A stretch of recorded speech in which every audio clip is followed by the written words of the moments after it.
Welcome everyone, I would like to show you how to connect AirPods to a Nintendo Switch without using any adapter. So the first step is I want you to open up system settings, scroll down to the very bottom, and if you see Bluetooth audio, you're good to go. If you don't, tap on system, then tap on system update and update your Nintendo Switch to the latest software version. Next tap on Bluetooth audio, and then you just want to tap on add device right here. Now you see searching for Bluetooth audio devices. What you need to do next is open up the lid of your AirPods, go to the back, and there should be a white button.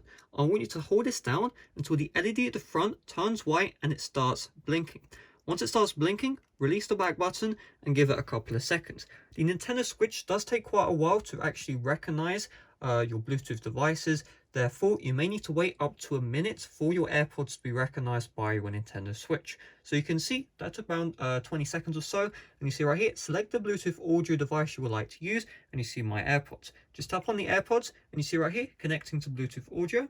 And I'm just going to put a device on screen. You can see the LED is changed to green, and you see right here, connected to Bluetooth audio. We can tap on OK, and we've successfully paired our AirPods to our Nintendo Switch. So hopefully this video did help you out. If it did, make sure to leave a like, subscribe if you're brand new. No fuss in this video at all. Thanks for watching. See you guys later. Bye bye.